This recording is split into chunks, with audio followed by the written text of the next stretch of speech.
Eu sou de Braz de Pina, né, zona norte do Rio, ali, fronteira com Cidade Alta, Cordovil, Penha, né, coração da zona norte ali. E aí vivi uma década de 90 muito intensa, né? Tive a infância muito rica, uma adolescência muito rica, mas a chegada dos anos 90 foi muito forte para minha geração, né? Foi muito forte assim, né, de perder um terço da minha geração, um terço dos meus amigos, assim. Com incrível potencial, né? Mas se perde, pega um outro caminho. Depois eu fui estudar o que tinha acontecido e tem muito a ver com estrutura familiar, né? Depois eu fui pensando. E eu nasci com a sede do saber, cara. Caí para dentro dos quadrinhos muito cedo e comecei uma leitura obsessiva, assim, né? Já estava lendo Salinger, Machado de Assis, tanto que eu conseguia pontuar muito em literatura, assim, interpretação de texto e tal. Nem tenho uma língua portuguesa brilhante, mas consegui interpretação de texto assim, fazia a minha pontuação, né? E aí, cara, eu comecei a ver muito cinema, as locadoras chegaram muito forte, né? O VHS é a primeira revolução, né? Se a gente for pensar. E aí eu comecei a consumir as locadoras, primeiro de Brás de Pina inteira, aí fui avançando para Penha, assim, o que tinha de locadora na Penha, bom sucesso, depois já estava no Cavi, já estava na locadora do Grupo Estação, que é uma locadora, né, do Grupo Estação muito forte, e o Cavi também, porque comecei a buscar, né, quer dizer, eu acho que o primeiro grande cinema que eu vejo é o cinema do Robert De Niro. Eu acho que isso foi muito forte, assim, você, de um ator, né, eu vejo Midnight Run, que é um filme Fuga à Meia-Noite, se eu não me engano. Aí vejo o Robert De Niro, aí vejo Os Bons Companheiros, The Goodfellas, do Scorsese. Quando eu vejo Goodfellas, né, até citando um cinema americano, né, mas é porque a gente estava ainda pré-retomada. A gente estava ali, eu estou falando de entre 90 e 94. Então eu lembro de, sei lá, Alma Corsária tinha, do Carlão Reichenbach tinha. Alma Corsária. Depois veio Carlota Joaquina em 95, né? 94, 95.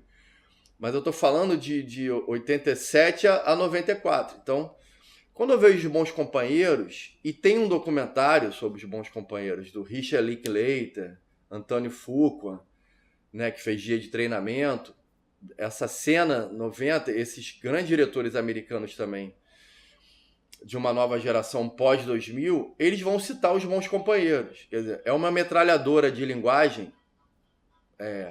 O Scorsese consegue colocar ali todo o cinema, todo o arsenal cinematográfico de traveling, plano de sequência, voz em off, que depois Cidade de Deus até vai beber. Então, quando eu vejo isso e vejo a minha geração ali, a minha juventude, eu falo, cara, eu quero fazer cinema. Começa nos Bons Companheiros, assim. E eu comecei a ser autodidata, assim, também, né? Eu acho que a gente é autodidata. Mesmo eu fiz só o segundo grau, fiz um segundo grau técnico Escola Técnica Estadual Juscelino Kubitschek, Jardim América, foi o meu segundo grau em administração. Foi bom que eu peguei assim contabilidade um pouco para poder fazer os editais e o orçamento, né? Quando eu cheguei no Ar do Morro, eu já estava ali. Porque você começa a se tornar produtor de si mesmo, né, cara? Acho que a cena independente, você tem que fazer plano de filmagem, cronograma, justificativa, sinopse, para entrar nos editais. E o orçamento. Você tem que fazer o orçamento também, né? Então, só que a grande virada da minha vida, cara, vem numa telelista que há muito tempo não era distribuída nas portas de casa, uma lista amarela, uma telelista em que eu recebo em casa, abro e tava todo mundo ali. Carlos Diegues, Arnaldo Jabor, tava nas listas com nome de rua e telefone, cara. Eu acho que foi assim um vazamento que depois até deve ter. E aí eu comecei a estudar cinema, encontrei o livro do Doc Comparato, da Criação ao Roteiro, que é o primeiro livro a ser lançado. Se você ia buscar livros de roteiro, você não tinha. Ele tem uma edição lançada em Portugal e cai para o Brasil também. Eu começo a ler e escrevo um curta chamado Dia de Ir ao Cinema. Não sei de onde veio essa ideia, mas era um moleque com os avós que ia ver um filme de chanchada na Cinelândia. Veio uma notinha da Rio Filme, porque a Rio Filme ela é responsável pela retomada. ela é uma das responsáveis pela retomada, porque ela tinha anualmente, a gente fala muito do César Maia, mas ele cria Rio Filme ali em 94, 95, junto com a Ancine. Mas ele já disparava um edital que era 12 curtas, R$ 12.000 e 15 latas. Que até foi até apelidado de um prêmio castigo. Que depois vinha a finalização e teu dinheiro já tinha acabado nas filmagens. Mas, cara, eram 12 curtas anuais.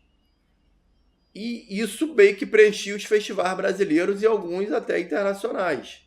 E era retomada. Quer dizer, se você tinha no Collor uma bomba atômica na cena, e a galera foi para publicidade, TV Zero, Roberto Berlini, os curtas da Rio Filme, ele serve para voltar a profissionalização do cinema, para voltar aqueles profissionais, né? E a película muito forte, quer dizer, você conseguia filmar muito bem. O problema depois era a finalização, mas aí eu acho que o cinema brasileiro ele tem uma coisa de irmandade também. Ele tem várias classes sociais, mas ele tem uma irmandade. Você chegava na Labocine, tinha um Roberto, seu Roberto e a Ângela, e aí você conseguia lá na Labocine revelar com o que você tinha e... Enfim, mas eu vou chegar lá. Vou voltar aqui para a primeira carta fax que eu faço. Então eu vejo Carlos Diegues, ligo para a produtora do Cacá Diegues e aí vem uma mensagem em inglês e deixe seu recado. Eu fico nervoso e falo, cara... E eu já sabia que a mensagem era 1 minuto, 2 minutos. Então eu falo, cara, eu não vou conseguir transmitir todo o meu sonho, né? Toda a minha aventura aqui. Eu sento, eu tinha terminado o 2º grau, já estava tentando as faculdades, não consegui, tentei o ERJ, o FRJ, tentei a UF, quer dizer, a UF Cinema, mesmo pré-retomada, os loucos são tão infinitos por cinema que já era uma coisa de 14 pessoas por vaga. A UF... a UF já... Quer dizer, o sonho de fazer cinema já era uma coisa assim... Mas eu tentei 2 vezes o UF, depois 2 vezes História, o ERJ, o FRJ, Geografia. Eu tentei... Era um sonho fazer faculdade. Mas eu tive o 2º grau técnico, fiz também pré-vestibular, mas não conseguia. Era uma coisa... talvez planejada, né? O Darcy Ribeiro falava que a gente tinha que ser 6 milhões de universitários, era 1,5 milhão na década de 90 ali, início. Era uma coisa, quer dizer, hoje você tem ProUni, Enem, mas era dificílimo entrar na faculdade. Então, falei, cara, mas não vai ser, né? Não vai ser a faculdade que vai me impedir. Mas eu tive muita sorte, muita generosidade. Eu falei, vou escrever uma carta pro Cacá Diegues, uma carta fax. Meu pai tinha fax, né? Na verdade, tava com um problema, eu fui no escritório do amigo do meu pai no centro, escrevi uma carta falando que ia fazer 18 anos, tinha um roteiro, eu vi uma notinha do Anselmo Góes sobre a Rio Filme, só que você tinha que ter uma produtora, você tinha que ter um CNPJ. Então eu escrevi uma carta fax pro Cacá dizendo isso, que não era nenhum deslumbrado, que sabia da dificuldade de fazer cinema, não tinha saído de Indiana Jones, já tinha lido, né, que fazer cinema no Brasil era uma coisa extremamente complicada, mas queria uma oportunidade. Sabia que ele ia filmar Orfeu, né? E aí escrevi uma carta fax, fui do centro, enviei, peguei um ônibus de volta para Braz de Pina. Quando eu cheguei em Braz de Pina, meu irmão mais velho, eu tenho um irmão mais velho, mora em Barcelona já há 16 anos, é correspondente da zona musical, né? Foto e texto, escreve para Rock Brigade e tal. Ele falou, cara, o Cacá Diegues recebeu aí uma carta tua, ninguém sabia lá em casa, e quer conversar contigo. Aí eu liguei de volta, ele falou, aí atendeu a secretária dele, passou para ele, falou, rapaz, gostei muito da sua carta, vem aí pra gente conversar. Essa conversa levou 1 ano, né, porque ele estava muito ocupado, depois teve o falecimento da mãe, enfim. Em algum momento, no número 527 da Ataúfo de Paiva, eu fui conversar no escritório dele que dividia com Caetano Veloso. Então cheguei no escritório, cara, já tinha pôster assim do Caetano Veloso pelo mundo inteiro, pôster de Roma, Bye Bye Brasil, em Veneza, em Cannes. E aí ele veio conversar comigo, assim, como eu tô aqui com você. E aí ele falou, cara, primeira coisa, cinema é turma, cinema é tribo. Você precisa de uma tribo, de uma turma, você precisa estudar. Cinema é formação, que é uma coisa que eu falo. A gente precisa de formação. Você está fazendo um documentário pela sua formação. E o que nós precisamos hoje, mais do que editais, é formação. A gente precisa estudar, precisa formar as pessoas. Eu acho que hoje o divisor de águas no cinema nacional está em formação. Você vai para a prática do set? Vai. A gente tem o set cheio de prática, né? No maquinário, porra, na luz, né? Um cara que talvez nunca tenha visto nada, ele tá lá. É o peão do cinema nacional, que nós somos também, a maioria. Mas a formação ela é fundamental. Então ele fala, ó, eu sei que vai começar um curso de cinema no Norte do Morro. Você conhece o Norte do Morro? Falei, eu já ouvi falar. É um grupo que começa em 86, né? Importante falar do Guti Fraga aqui, o fundador do grupo. Ele vem de Goiânia para o Rio, vai estudar jornalismo, é época da ditadura, ele tem um exílio no Chile, depois ele volta, se torna assistente da Marília Pêra e ele vai com a Marília Pêra em Nova York. Quando ele chega com a Marília Pêra em Nova York, ele vê que não tem só a Broadway, a 100, 200, 500 dólares o ingresso. Ele vê a Off-Broadway. A Off-Broadway ele vê que é um teatrinho de 40, 100 lugares, né? Que você chega em Nova York e a 10 dólares, 20 dólares você vê um teatrão na Garra, muito louco ali. Ele volta, vem morar no Vidigal e ele fala, cara, acho que é possível ter um Off-Broadway no Vidigal. Porque o Vidigal já tinha uma cena, que era o Clube Águia, que depois foi vendido à igreja. O Clube Águia, você tinha show do Jorge Ben, tinha a Escola de Samba Acadêmicos do Vidigal, que vai chegar ao Grupo A em 1980. Você tinha os bailes soul, funk, né? Depois ele, numa confusão lá, ele é vendido. No final, nos anos 90, ele é vendido. Quando ele é vendido, cria um buraco, um vazio no Vidigal. Porque tudo era o Clube Águia. E aí se juntam um dramaturgo, Luiz Paulo Tatata, o Fred Pinheiro, iluminador, Guti Fraga, diretor, e o Fernando Rato, cenógrafo, que vai trabalhar com a Debal Freire Filho. E aí começa o Norte do Morro, em 86. E aí a Rosane Svartman e o Vinícius Reis, que estava ali também na pré-retomada, que a Rosane ela é responsável pelos 3 primeiros filmes da retomada, que são Carlota Joaquina, Como Ser Solteiro no Rio de Janeiro e Baile Perfumado, do Lírio Ferreira e Paulo Caldas. São os 3 filmes da retomada, que são feitos entre 95 e 96.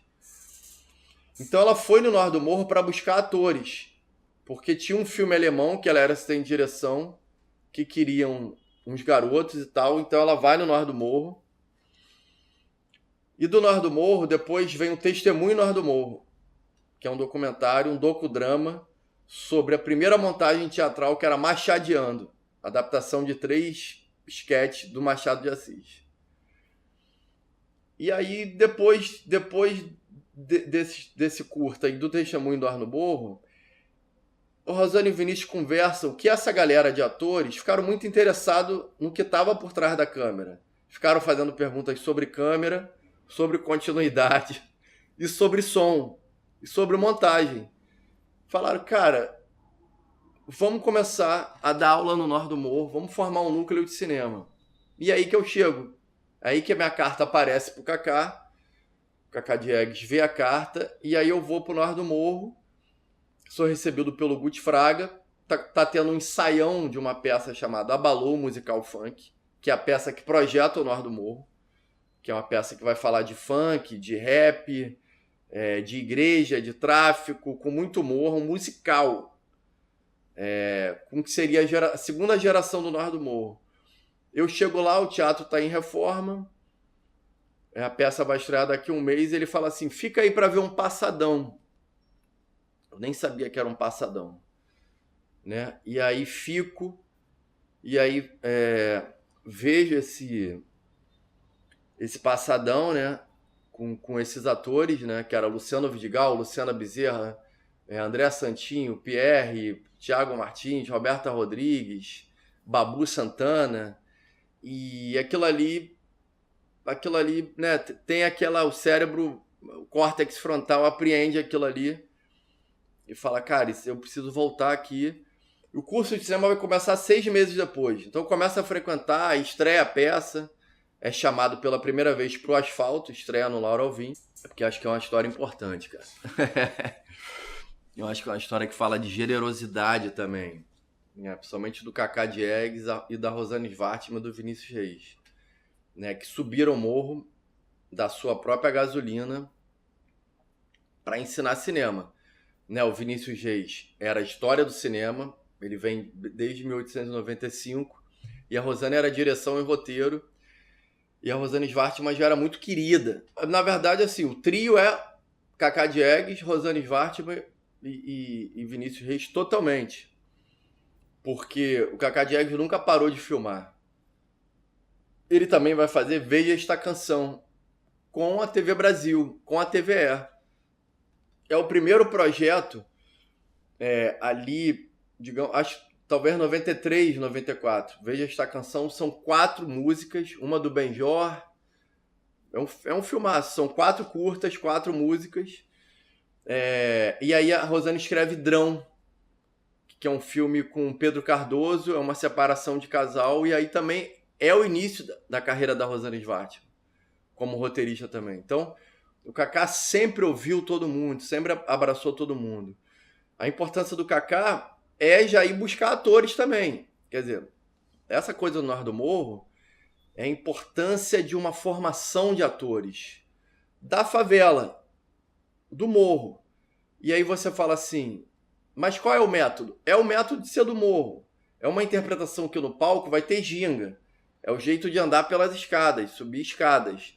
É um jeito de falar Shakespeare sendo no morro, sendo carioca, sendo ali da Zona Sul. Então, o Cacá vai buscar atores já no Orfeu. No Orfeu já tem Mari Sheila estreando, o Luciano Vidigal, o Lúcio Andrei e mais atores que me perdoem, esqueci. Mas, e aí o Cacá vai abraçar também. A importância do Cacá vai ser maior ainda. O Fred, esqueci o sobrenome dele, o Fred, que é da linha amarela, que cria o Cine Maneiro, onde surge Manaíra Carneiro, Vavá Novaes, surgem ali nas comunidades que estão ali paralela à linha amarela, cria o Cine Maneiro, onde escreve um artigo para o Globo e pede meio que assim, Cacá, eu acho que falta chegar ao cinemão, falta produzir, e o Cacá vai e cria o 5 vezes Favela 2, agora por nós mesmos. Né? Ele vai produzir, a Luz Mágica vai produzir, com grande orçamento. Né? Tem um livro, né, falando isso, né, falando que eu preciso dar à favela as mesmas condições que eu tenho. Então o set era isso, era o set do Cacá, assim, da estrutura de um grande cinema. Né? Então 5 vezes Favela é Afro-Reggae, representado pelo Luciano Vidigal. Luciana, Nós do Morro, faz o Acende a Luz. A Rede da Maré faz o Deixa Voar, Cadu Barcelos, que foi assassinado em 2020 no centro do Rio, Cadu Barcelos da Maré, onde eu fiz uma parceria ali, uma codireção. O Cacá pede para eu estar com o Cadu, né, ali com ele, né? Eu só aceito pelo Cadu, a gente divide o Deixa Voar, né? Aprimora o roteiro, é o filme da pipa, é o filme que a pipa cai em outra favela, como é a Maré, e o garoto vai lá buscar e descobre que é bem-vindo e que consegue o primeiro amor, consegue a primeira namorada. O Felha, né, Rodrigo Felha, também outro nome também da Cidade de Deus, vai dirigir um episódio. Então são 5 episódios. Então em 96 começa finalmente o curso de cinema do Nós do Morro, né? Rosane 2 vezes por semana, né? Vinícius com história do cinema, Rosane Svartman com direção e roteiro, e muito querida.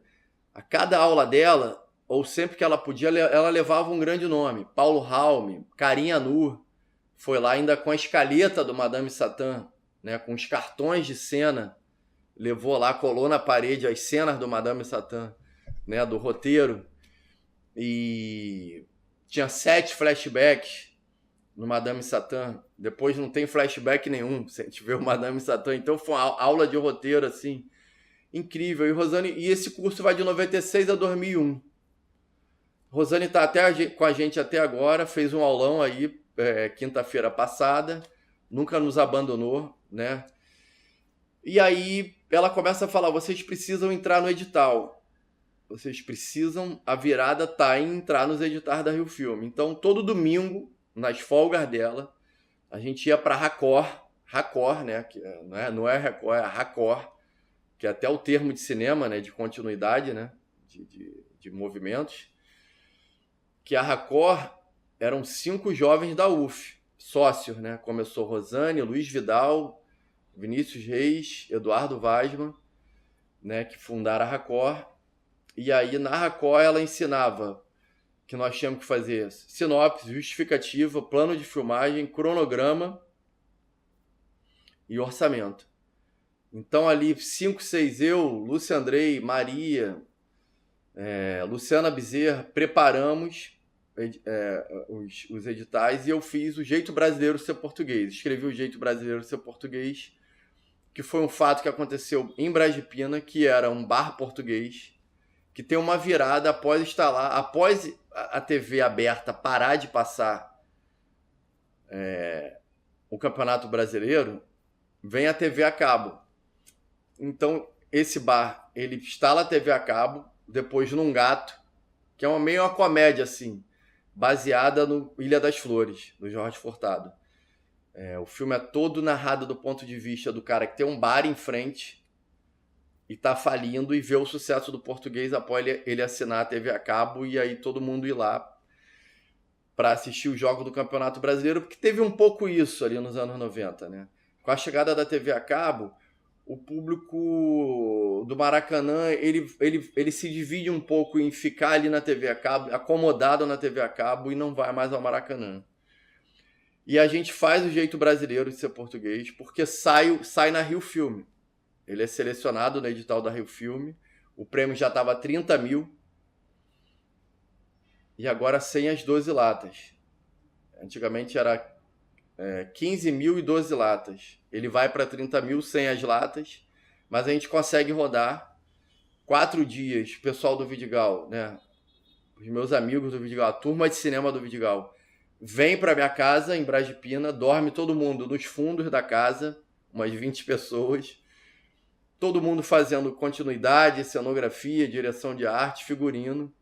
Foi a Luísa Macier que a gente convidou e o Dibi Lutfi. A gente convida o Dibi Lutfi para fazer a câmera, que era um cara histórico, com 63 anos, que é o principal nome do cinema novo, que fez a Câmara de Terra em Transe, A Grande Cidade, Tudo Bem, do Arnaldo Jabbour. Praticamente todos os filmes do cinema novo ele faz 1 ou 2 cineastas. Esse é um outro nome também a pesquisar, Dibi Lutfi. Irmão do Sérgio Ricardo, também outro cineasta, músico, ficou famoso por ter quebrado o violão no Festival da Canção, também cineasta, pintor e fantástico. Acho importante falar do Jeito Brasileiro de Ser Português, né?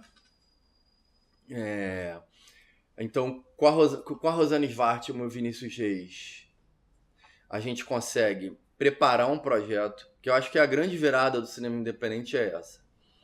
É você conseguir fazer um projeto, você ser produtor de si mesmo, né? Para entrar nos editais. Eu acho que os editais é o passaporte para você chegar a festivais, ganhar prêmios, fazer teu nome, ou não ganhar prêmios, né? Prêmio não é importante, mas você vai a festivais.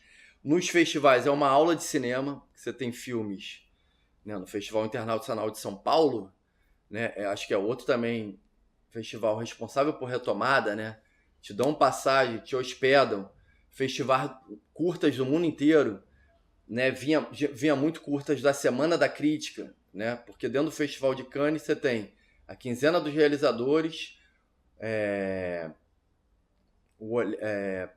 Quinzena dos Realizadores, tem a Palma de Ouro, né? Quinzena dos Realizadores, Um Certo Olhar, a Santa Regar e a Semana da Crítica, né? Então, dentro do Festival de Cannes você tem 4 competições, né? E aí vinha muito pro Festival de Curta de Cinema, e aí você aprende muito no Festival de Cinema. E depois você vai para a TV, né? Então, um curta bem feito, ele pode te jogar pro mundo, né, cara? Pode te jogar pro mundo. Então, eu fiz o Jeito Brasileiro Ser Português. Como eu falei, convidamos o Dibi Lutfi. Na época a gente teve emprestado, que é outra coisa importante a falar, a câmera BL do CTAV, Centro Técnico Audiovisual, que fica na Avenida Brasil, que se eu não me engano, infelizmente está fechado. É um centro técnico de formação que fica ali, né, no Caju, em frente ao antigo Sabão Português. É um centro técnico que precisa voltar, que é o que nós precisamos. Lá dentro tem a melhor sala de edição de som e mixagem do país, né? Claro que agora você tem grandes investimentos, Casablanca, Teleimage, né, de finalização, mas eu fiz lá a edição de som e mixagem do jeito brasileiro ser português. E ele vai no Festival de Miami, Festival de Cinema Brasileiro de Miami, né, a primeira seleção dele. E é quando eu faço a minha não a primeira viagem internacional. Acho que outra coisa importante que aconteceu também de virada na minha vida e no Norte do Morro foi o primeiro intercâmbio que a gente fez em 98. Foi lançada a moeda, a euro, Expo 98, e a Rosane Schwartzman recebeu a visita de França, Alemanha, Colômbia e Portugal. Só juventude de cinema. E incluiu o Norte do Morro. Então eram 5 países e ela falou, cara, já que a gente tem 5 países aqui reunidos, vamos fazer um curta. A gente consegue mais latas, consegue a câmera, e aí fizemos outras vozes, outros olhares. Eles ficaram 2 semanas aqui e depois com Itamaraty, a gente ficou 2 semanas em Portugal. Depois ainda fui na França, onde fiz um contato com outro cineasta, que é cineasta até hoje também, o Arnaud Bouquet. E isso aí foi importantíssimo para mim. Quer dizer, uma viagem também é um lugar de formação também. Então, o Jeito Brasileiro vai a Miami, vai no Festival Internacional de São Paulo, e aí meu nome começa a ser movimentado ali também, né? Você faz um primeiro curta na época de película, né? Porque acho que isso aí é outra coisa importante a falar, né? Você tem a película e depois a revolução, que é a chegada do digital. A película, se a gente for falar hoje, era uma lata de 4 minutos apenas, falando em 35mm, né? Em 16mm chegava a 10, 11 minutos. Mas hoje o 35mm, a gente está falando de 4 minutos, num valor talvez de 5 a 10 mil reais por lata. Você precisava no mínimo ter umas 10 latas para fazer um curta. No cinema documentário, então, nem se fala, né? A grande revolução do Eduardo Coutinho, né, quando ele pula de alegria, né? Eu fiz um curso com ele no vídeo fundição. Antes de chegar no Norte do Morro, eu já tinha estudado na vídeo fundição.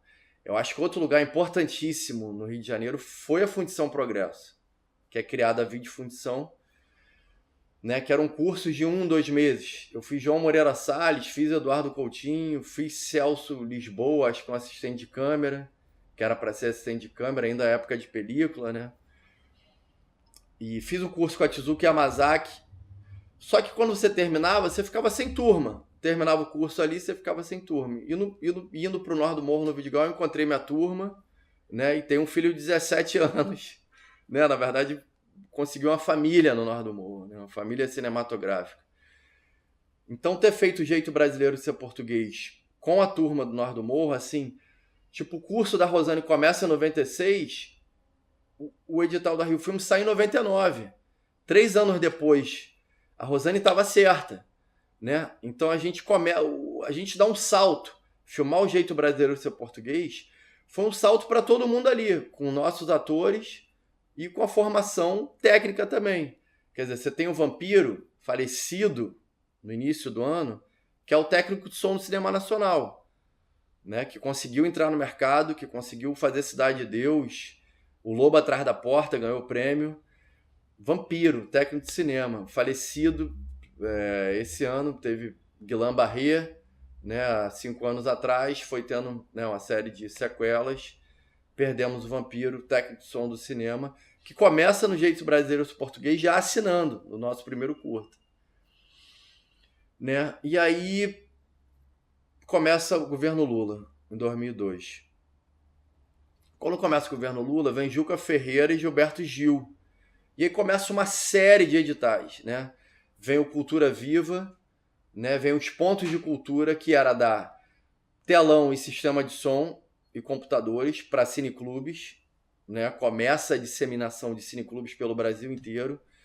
E vem o edital infanto-juvenil do Mink. Vem vários editais e veio editar o infanto-juvenil. O André Santinho, que é um cara criado no Vidigal, ator também, e cenógrafo, e técnico de luz, e técnico de som também, ele escreve Picolé Pintinho Pipa, que era uma Kombi que subia o Vidigal atrás de ferro velho, panela, alumínio, metal, e a criança ou a pessoa que levasse lá algum metal escolhia um picolé, um pintinho, uma pipa. Quando eu li esse roteiro, eu falei, André, esse roteiro aqui, cara, é um roteiro que eu tô procurando. A gente precisa falar mais da infância. A infância no subúrbio, a infância na favela. Aí prepara um edital também, sinopse, a gente tira foto com as crianças. Na época o edital permitia fotos, assim, a gente faz uma capa com as crianças segurando pipa no alto do morro e tal. E aí sai 60 mil reais. Era esse edital em 2005, cara. 60 mil reais em 2005 era equivalente hoje a 100 mil reais. Então a gente faz em Super 16. Dessa vez a gente convida Fabrício Tadeu na fotografia, mas a equipe inteira também interagindo entre nós, né, nas funções, e convidados também, e atores nossos também, crianças formadas pelo Norne, a gente lança alguns atores assim. E aí a gente vai contar com a ajuda da O2, cara, na finalização, importantíssimo. A gente liga pro Fernando Meirelles, fala, cara, eu tô em Super 16 e tenho pouquíssimo dinheiro, tinha 7 mil. E aí a Bel Berlink, produtora do Cidade de Deus, do O2, falou, vem pra cá, vem pra São Paulo que a gente vai te botar num horário de finalização nosso.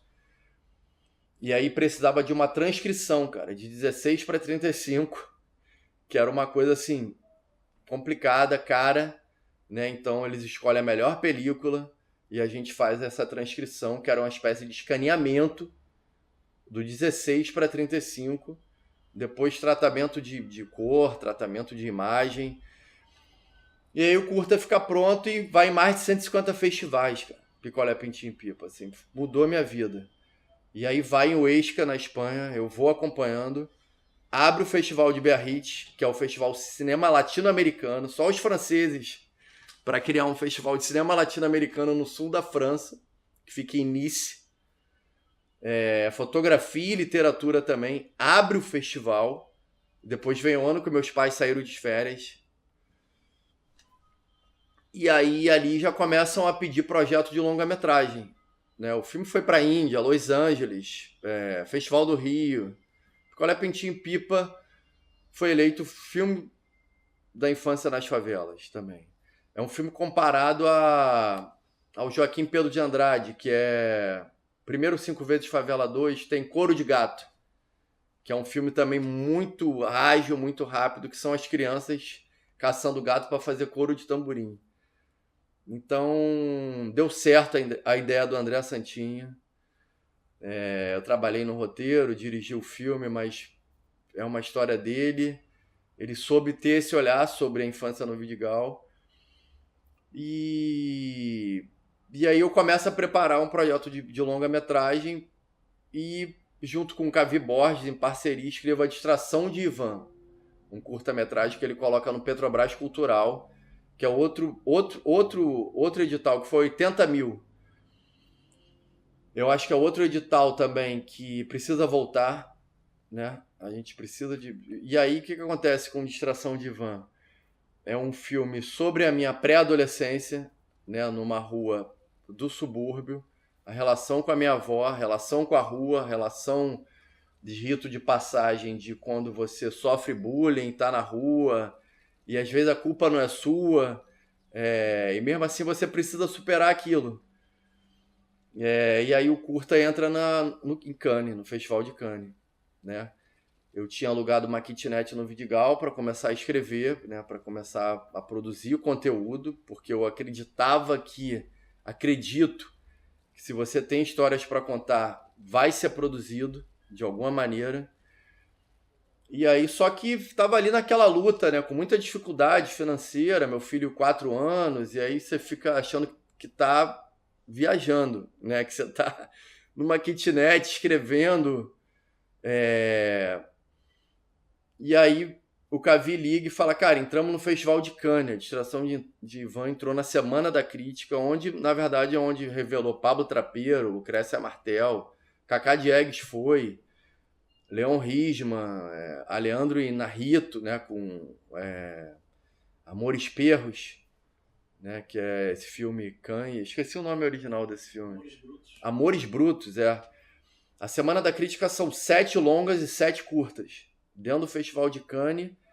E assim, conseguir a passagem pelo Itamaraty não te dá hospedagem. Você tem que vender tudo, vende um carro.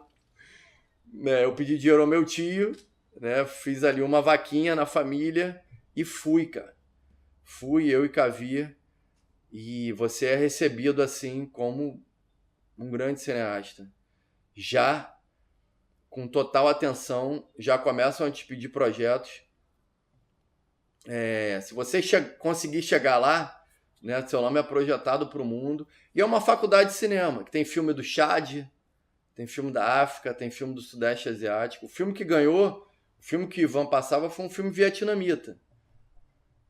Entendeu? Então, é muito aprendizado. E aí aí no ano seguinte eu entrei no Le Cinéma du Monde, que é o La Fabrique também, onde outros cineastas entraram, que é um workshop dentro do festival, que é um projeto de primeiro longa-metragem. Você participa ali, o Pablo Trapeiro, que é um cineasta argentino também, sensacional, a ser sempre redescoberto.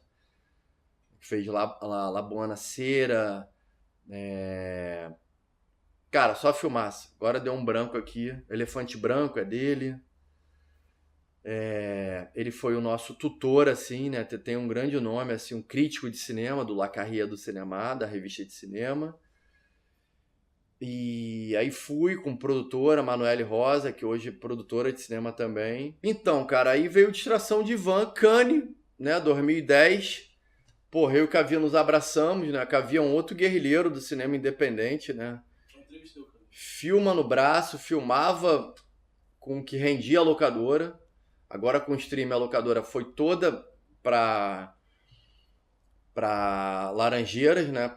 Para dentro da Rio Filme, Casas Casadas. O streaming veio meio forte, mas ele tá no Estação, fazendo milhares de mostras, continua filmando.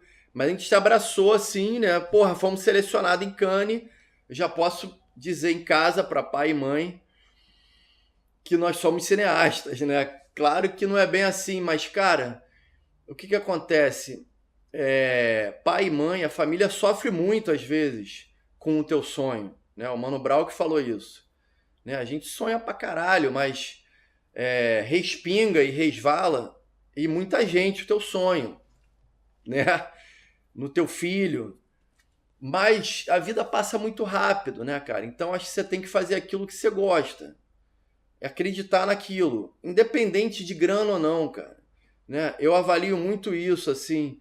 Um amigo meu falou, porra, a conspiração e tal, eu tô vendo, nunca parou de filmar. Eu falei, cara, a conspiração tem todos os setores, né? Tem videoclipe, tem TV, tem web, mas... E era um lugar que eu iria procurar, como a TV Zero, como outras produtoras. Mas, cara, a minha vida se realizou no Norte do Morro. É um grupo de favela pioneiro que começou em 86, formando atores, adaptando Machado de Assis, peças autorais. Quer dizer, a gente tem uma trilogia, cara, do Paulo Tatata, que é Abalô Musical Funk, né, Burro Sem Rabo e Noite do Vidigal. Porra, que são 3 peças que retratam o Morro do Vidigal, a sua juventude, a sua vida cotidiana, cara. Então a gente tem uma força teatral imensa, com formações de atores que estão na história do cinema nacional. Quer dizer, o cinema nacional sem os atores do Norte do Morro, né? Babu Santana, Jonathan Hogson, Felipe Hogson, Luciana Bezerra, Luciana Vidigal, Thiago Martins. Pô, não seria o cinema nacional também. A gente é um grupo de formação também de atores de cinema, de roteiro. Agora a gente está com uma oficina de roteiro no Norte do Morro. O grupo está completando, cara, 38 anos, né, de viver de maneira digna da arte, né? E as portas estão abertas. Você não paga nada para fazer um curso de roteiro, Tudo bem, somos nós ensinando o roteiro. Né? Não existe, talvez, grandes acadêmicos e tal, mas temos uma história. A gente dá tudo de si. Né? A gente passa tudo que a gente sabe. A gente convida pessoas também. Né? Uma grade de cinema talvez seja o grande calcanhar também, não só nosso, né? Mas acho que do mundo. Você ter uma grade de cinema ideal, né? Se eu fosse fazer uma grade agora, eu ia fazer segunda é roteiro, terça é edição, quarta é ir pra rua filmar, né? As pessoas, filmar dentro de ônibus, filmar aqui nas barcas, entrevistar, né? O povo fala, como o Glauber tinha um programa, né? Na rua assim, e quinta volta a editar sabe, um carrossel de fazendo tudo ao mesmo tempo, e formação, e teoria, né? E lendo muito assim. Então, mas voltando à nossa formação, vem a distração de van, né? E aí, cara, eu volto em 2011 para participar desse workshop também. Em 2013, eu começo a trabalhar em política, né? O Lindbergh Farias se candidata a prefeito, a governador, e eu faço Caravana da Cidadania.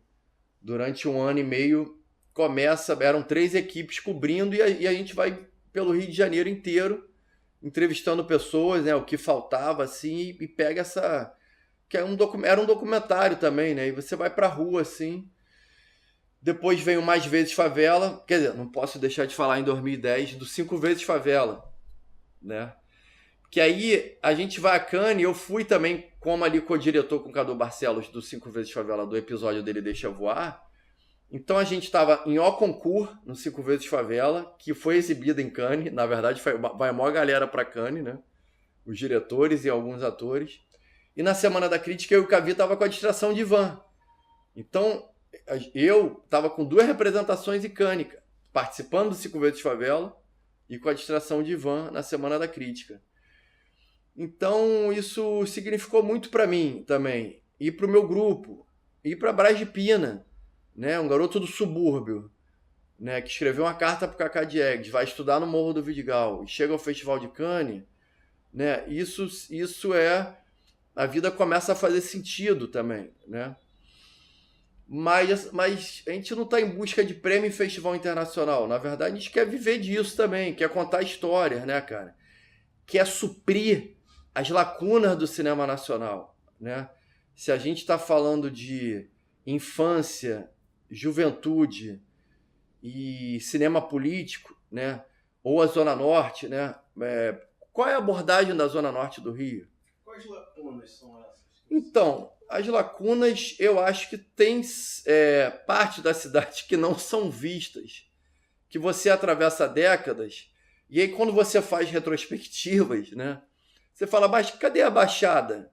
Né? Tem o Cineclube Maticongu, tem o cinema de guerrilha da Baixada, né? Mas com muita luta, assim, que dificuldade é essa que a gente não consegue produzir longas metragens, né? Não consegue contar nossas histórias em ficção ou documentário, não consegue chegar à televisão, né? Então é uma pergunta que faz, por que territórios da cidade sofrem lacunas de juventudes, né? Então, de 2000 a 2010, qual é o filme de juventude da Baixada, da Zona Norte, da Zona Oeste? Então são perguntas meio que ficam no ar, né? Então, eu acho que a nossa luta... Eu fui para o Vidigal estudar cinema e voltei a morar em Brás de Pina, e me sinto muito bem em Brás de Pina, e o meu olhar hoje é isso, né? É ver os meus anos 90 e o meu tempo presente, né? O que está acontecendo agora na Zona Norte, né? Então eu vou no Vidigal dar aula e volto no 483, né? Que vem pela Avenida Brasil, entra em Bom Sucesso e me deixa na Penha e vou caminhando para casa.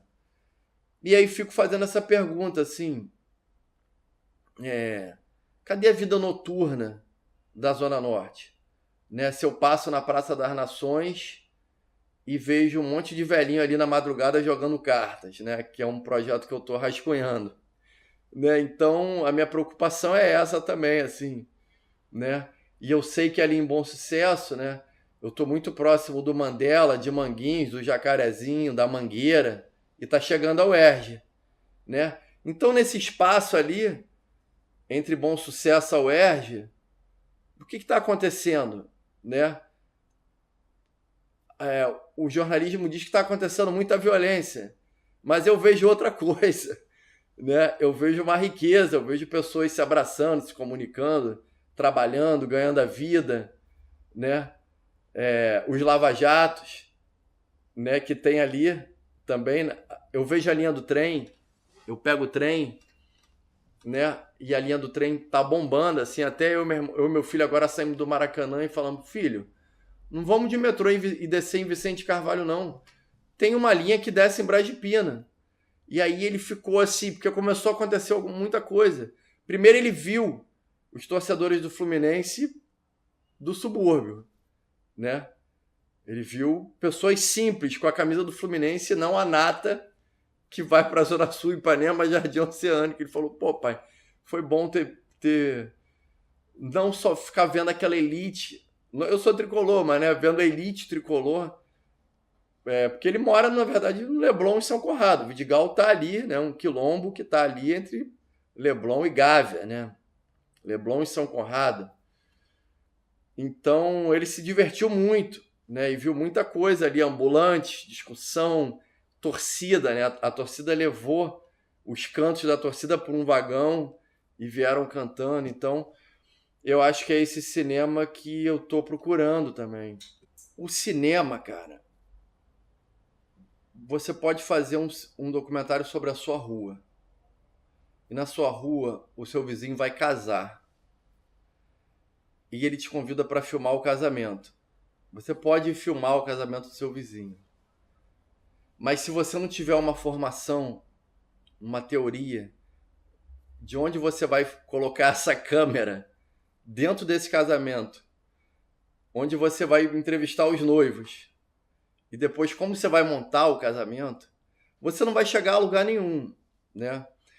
Então eu acho que para falar de cinema independente, primeiro você tem que falar de formação, né? Eu acho que sem formação, né? E a gente aí tá falando também de educação, né, cara? Que na verdade é a base desse país, né? O Chico Science tinha uma frase, cara, que ele fala, na verdade, essa frase nem tá numa entrevista, cara. É uma frase que está no final de uma música dele, que simbolizou muito essa chegada do digital. Porque sem o digital você filmava em película. Era em película. Com a lata hoje, uma lata de 4 minutos, 5 a 10 minutos, praticamente você não filmava, né? Você via os outros filmando ou ia para o miolo disputar no edital. Como está até agora. Não é a chegada do edital que barateou o cinema. Pelo contrário, o cinema parece que está mais caro, né? Teve a democratização das câmeras, né? Porra, se você tem um cartão que roda 1 hora... Mas voltando ao Chico Science, é porque é uma frase que me alimentou muito tempo. Ele falou assim, a tecnologia do povo é a vontade. Que era exatamente o que estava acontecendo ali na chegada do digital. Quando chega a Mini DV, é uma comemoração. Inclusive o primeiro curta do Luciano Vidigal, Neguinho Kika, é em Mini DV, com a chegada do Cavi, né, produzindo. Porque eu vou procurar o Cavi para a primeira mostra nossa, né, porque a gente tinha feito o Jeito Brasileiro de Ser Português pelo edital da Rio Filme. E o primeiro momento, segundo grande momento nosso, cara, de virada, é o curta da Luciana Bezerra, Mina de Ferro, que é um edital da Rio Filme também, filme feito por uma mulher negra, com o edital da Rio Filme, e vai disputar o Festival de Brasília, fica mano a mano com Kleber Mendonça Filho, Vinil Verde, e acaba ganhando o Festival de Brasília, que é o festival mais disputado do Brasil. É o festival mais concorrido. É o festival desse cinema independente. Ou de um cinema mais politizado. Um cinema de ousadia. Um cinema de narrativa que não vai entregar o filme logo. né? Com filmes experimentais. Então, eu diria que esse cinema independente, hoje, lembrando das palavras do Eduardo Coutinho também, ele não tem mais desculpa para não acontecer. Um cinema independente, cinema político, ele não tem mais desculpa para não acontecer. Quando chega o digital, o Coutinho comemora, né? Ele vai fazer Santo Forte, Edifício Master. Ele tinha videofilmes ali, do João Moreira Salles, com ele, como apoiador, como produtora, mas ele comemora. Ele falou, pô, eu tenho uma fita que roda 1 hora, porque num documentário você tinha que parar 4 minutos para trocar o rolo. Então ele comemora e começa a filmar praticamente um documentário a cada 6 meses. A vida do Eduardo Coutinho. Mas o cinema político ou independente, eu acho que você precisa ter uma turma, cara, né? Alguém precisa ter uma câmera e alguém precisa editar, né? E você precisa olhar para o seu quintal, né? Para a sua rua, para o seu bairro, para o que está no seu entorno. Acho que esse é o primeiro passo, assim. E tentar ir para os editais, né? E tentar disputar os editais, assim. Porque um cinema absolutamente de graça, ele não existe, cara. Tá entendendo? Você tem um mínimo ali que é alimentação, transporte e o equipamento, seja o cartão, seja como a gente está vendo aqui, 2 cabeças de luz, né?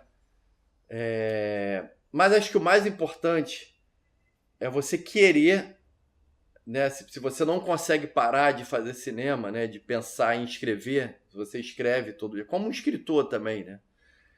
Ser é fazer, né? Ser é fazer. Então, eu acho que você precisa, de alguma maneira, criar a sua turma, procurar a sua turma, mesmo que seja uma dupla, né? Ou sozinho, procurar os editais, né? E com isso você fazer ali um primeiro filme. E o problema é quando você termina esse primeiro filme e aí vem onde você vai exibir esse filme. Qual é a distribuição desse filme? Então o que a gente vê é que mesmo com o governo Bolsonaro, que tentou liquidar a cultura e o cinema nacional, a produção não parou. Só que essa produção está nas prateleiras. 80% ela não chega ao cinema, ela não é vista. Os festivais deram, né, uma parada também, os festivais precisam voltar, porque você terminou um filme, qual é a sua vida? Festivais, né? Cinema, festivais, mostras, escolas e a televisão. E agora o streaming, né? Mas isso não acontece para 80% das pessoas, né? Esses filmes não estão sendo vistos. E principalmente esse filme que precisa ser visto. O filme mais porrada. O filme que está abordando ali, dentro da favela, né? Que está abordando injustiças, impunidades, né? Assassinatos. Esse cinema eu não estou vendo, assim. Ou o povo brasileiro não está vendo, né? O cinema nacional...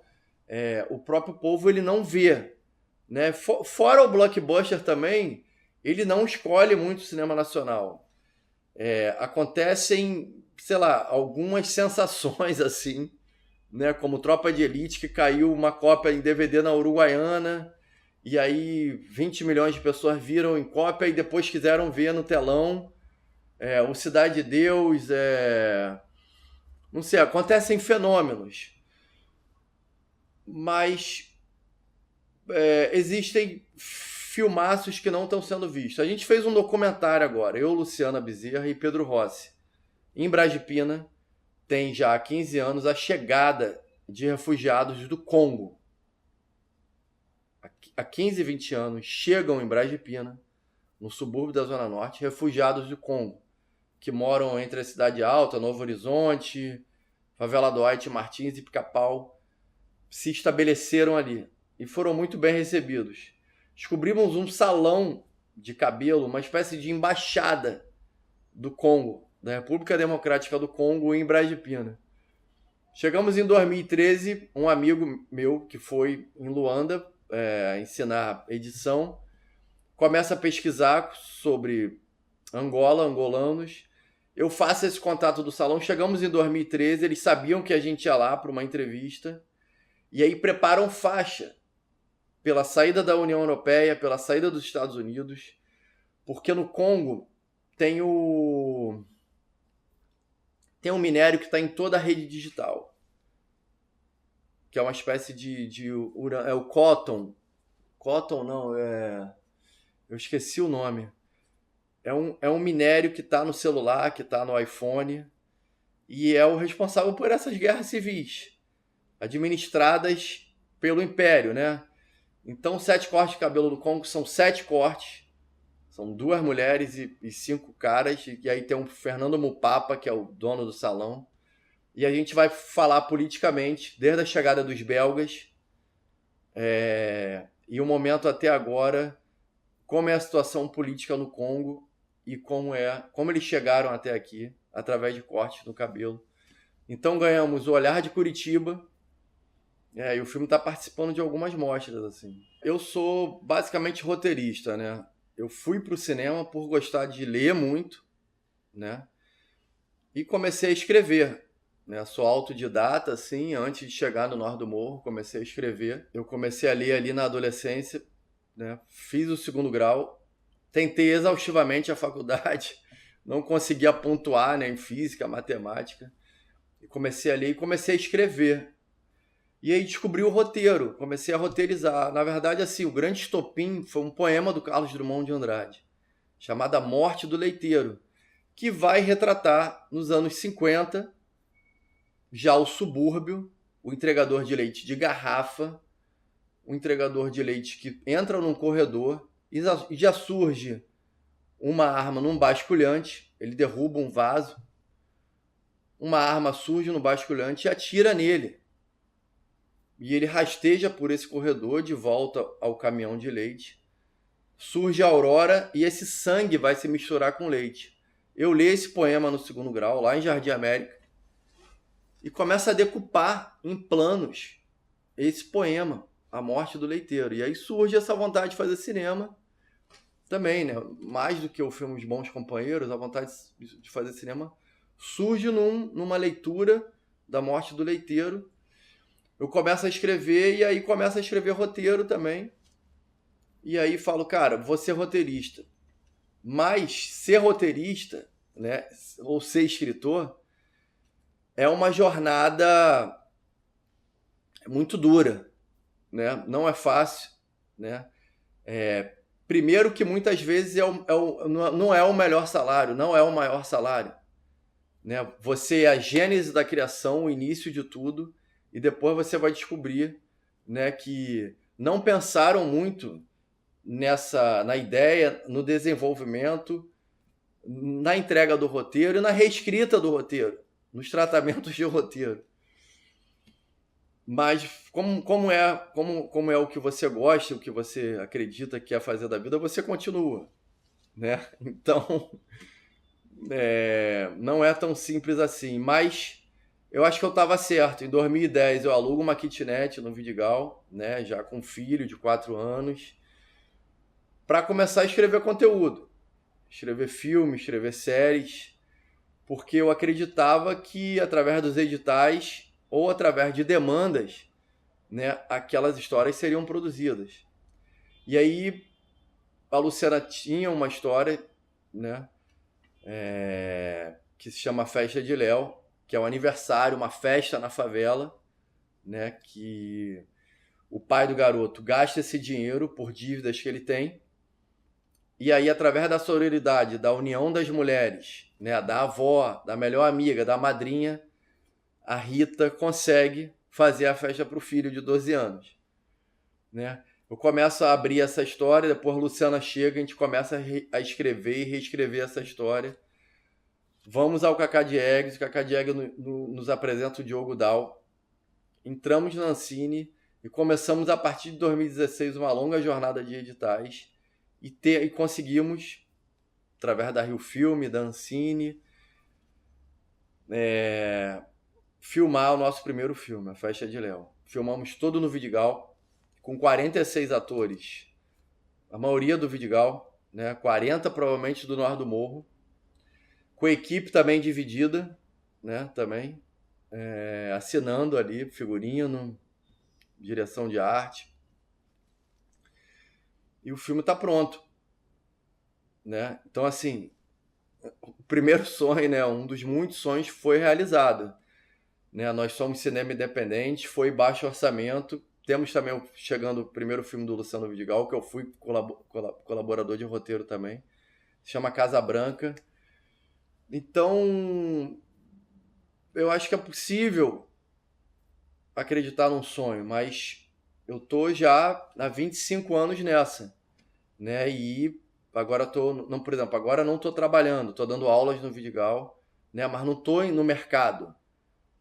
Não sou um roteirista conhecido no mercado, né? Apesar de 25 anos aí.